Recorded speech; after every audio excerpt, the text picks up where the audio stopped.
Hi, everyone.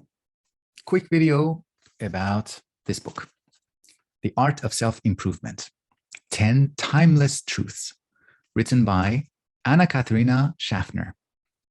The book was published last year, 2021, by Yale University Press. I was a little bit skeptical in the beginning before reading the book. I wasn't sure if I was going to enjoy reading it, but I did like it. And there are two simple reasons why this is a good book. The first reason is the author, Schaffner, she refuses to take up one extreme position, one of the two possible extreme positions against or in relation to self-help culture.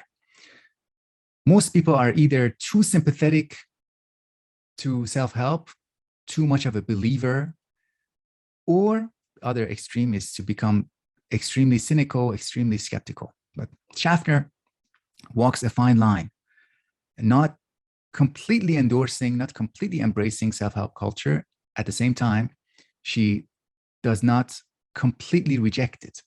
She tries to instead uncover certain deeper truths, things that are themselves, no matter how many people are monetizing them, taking advantage of people, deceiving other people by packaging these timeless truths in order to make money off of other naive people.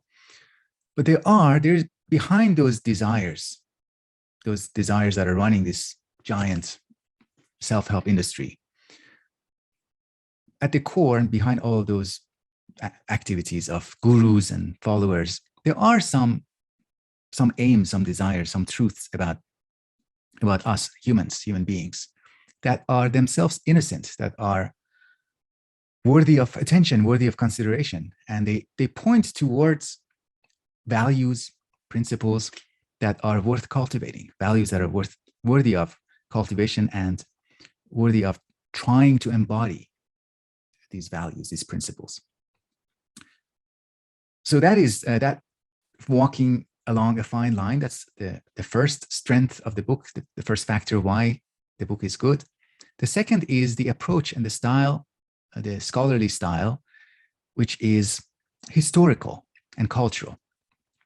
What does that mean? It means when we pick one of these concepts, one of these 10 central ideas to talk about, let's say the idea of knowing yourself, that's the first chapter, the first timeless truths, the goal of knowing yourself and why that is good for the individual and for the group to which the individual belongs.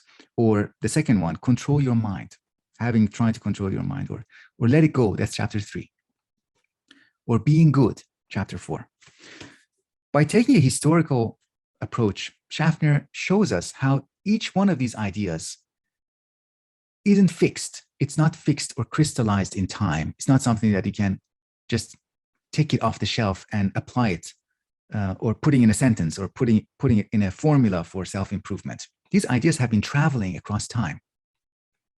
And in each historical era, in each historical moment, within each culture, they have been shaped by the values of that culture, by the ideologies, by the way people were already inclined to live, inclined to relate to each other, inclined to relate to the values of their life, the way they understood their rights and their duties towards themselves and each other. So the idea of being good now is more self-serving and individualistic, for example, compared to older times, compared to how the idea of being good was discussed and promoted in older traditions, philosophical and religious traditions. A very good example here is about the third chapter, Let It Go, which really highlights the difference between ideas that superficially are very similar. So let it go. Schaffner talks about how let it go in older traditions was about overcoming preoccupations that are stopping you from living in accordance and paying attention to higher values. So you let something go in order to be better, in order to pay attention to more important issues, more important principles, and serve the community better, maybe. But now let it go has become selfish and self-centered. And when people say let it go, Schaffner talks about how the let it go attitude in our time has turned into the fuck it attitude, which is to say, it is something that is so self-serving, self-oriented. You let something go because it's bad for your goals, your aims, not some alternative higher principle. So those are two really important factors that make the book a good book, worthy of, if you're interested in cultural studies, if you're interested in the cultural study of or historical analysis of the self-help culture, this might interest you. In order to refer to the redeemable core of self-help culture, Schaffner uses the term self-improvement. So that's the distinction, important distinction in this book between self-help and self-improvement. Self-improvement is that redeemable core that is much older as well and exists in many different religious and cultural, philosophical traditions. All right, so that's the basic project of the book. Now, a couple of minor criticisms that I have about this book. They're pretty minor.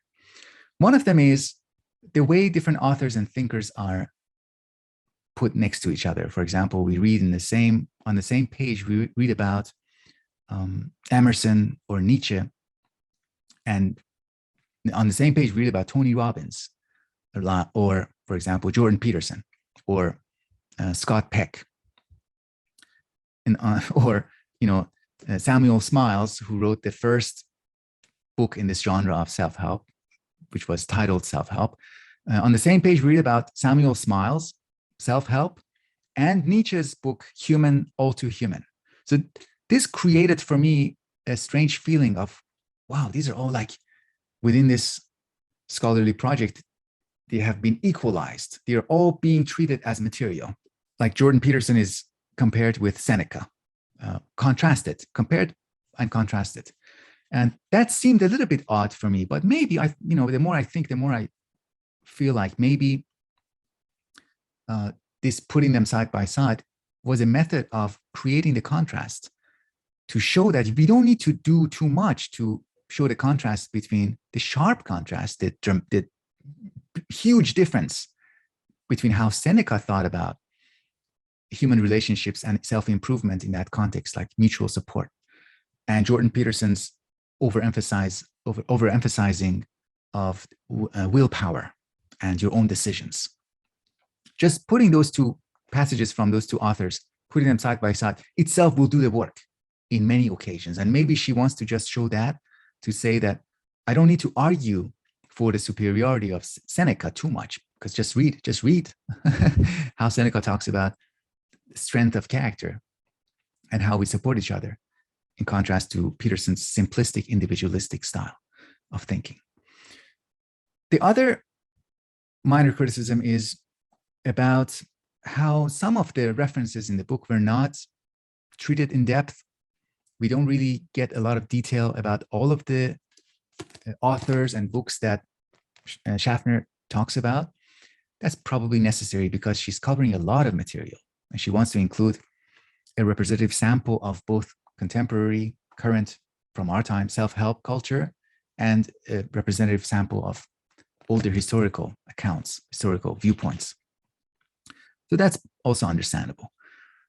Finally, the book is a little bit dry. So that's probably the major, it's not a criticism, but something to be mindful of. It's not necessarily a page turner. Some pages are easier to turn than other pages.